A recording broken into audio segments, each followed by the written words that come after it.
रहेंगे। और बजट सत्र के दौरान बीजेपी विधायकों का हंगामा जारी है। बीजेपी विधायकों ने विधानसभा गेट पर नारेबाजी की। बीजेपी विधायक ओबीसी को आबादी के अनुसार आरक्षण, पंचायत चुनाव में पिछड़ों को आरक्षण, पंचायत चुनाव कराने के साथ ही 1932 का खतियान लागू करने की मांग कर रहे थे।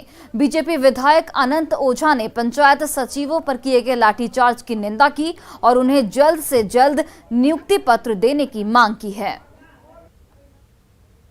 हेमंत सोरेन जी के नेतृत्व की जो सरकार है, लगातार युवाओं की आवाज को दबाना चाह रही है, क्योंकि ये सरकार नौजवानों से वादा करके आई थी कि 5 लाख रोजगार देंगे।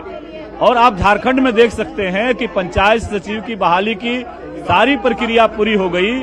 अभी तक इस प्रकार कभी नहीं ऐसा हुआ था कि प्रक्रिया पूरी करने के बाद इस प्रकार की नौजवानों की मांग को लेकर के लाठी डंडे के सहारे नौजवानों की आवाज दबाने का प्रयत्न हुआ।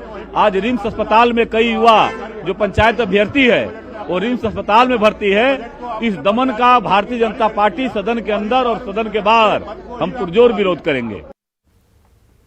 झारखंड विधानसभा के बजट सत्र में बीजेपी के विधायकों ने पहले सदन के बाहर और फिर सदन के अंदर पंचायत चुनाव में ओबीसी को आरक्षण के सवाल पर हंगामा किया।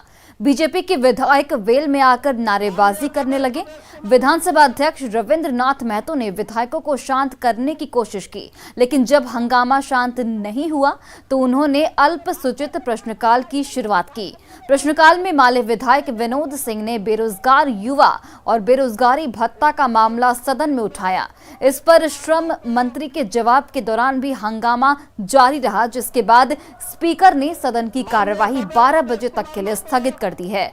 वहीं जब शून्यकाल शुरू हुआ तो बीजेपी विधायकों ने फिर वॉकआउट कर दिया। राजस्थान और हरियाणा के बाद झारखंड सबसे बेरोजगार प्रदेश के रूप में जाना जा रहा है। अध्यक्ष महोदय, तो हमने पूछा था कि भाई ये सरकार आई थी रोजगार के ही सवाल पे, रोजगार इनकी प्राथमिकता थी। अध्यक्ष महोदय, इन्होंने आते ही कहा हम रोजगार नहीं दे पाए तो बेरोजगारी भत्ता देंगे। तो पिछले 2 साल में ये सरकार जब से आई है तब से अब तक कितने लोगों को रोजगार दिया? 2 वर्षों में अध्यक्ष महोदय 16,171 निबंधित युवक युवतियों को रोजगार। माननीय सदस्य, प्रश्नकाल को चलने दीजिए, प्रश्नकाल को चलने दीजिए। माननीय सदस्य रणधीर जी, रणधीर जी, रणधीर जी, रणधीर जी,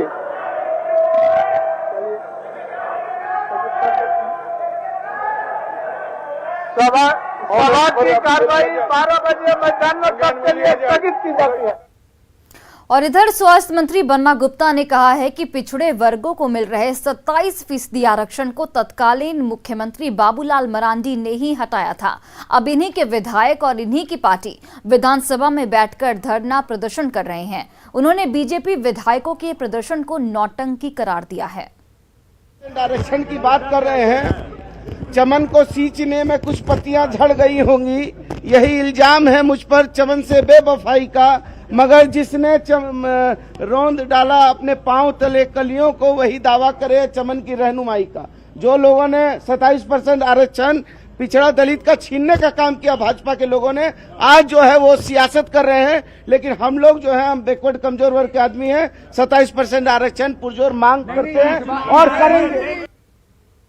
तेलंगाना के मुख्यमंत्री के झारखंड दौरे और गैर कांग्रेसी गैर बीजेपी तीसरा मोर्चा बनाने की सुगबुगाहट को लेकर बीजेपी नेता बाबूलाल मरांडी ने प्रतिक्रिया दी है। उन्होंने कहा है कि किसी को भी मोर्चा या गुट बनाने का अधिकार है। उन्होंने केसीआर और हेमंत सोरेन की मुलाकात पर कहा कि इससे बीजेपी की सेहत पर कोई असर नहीं पड़ेगा।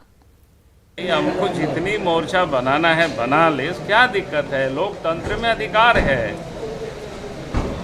परेशानी नहीं होगी? काहे को परेशानी होगी?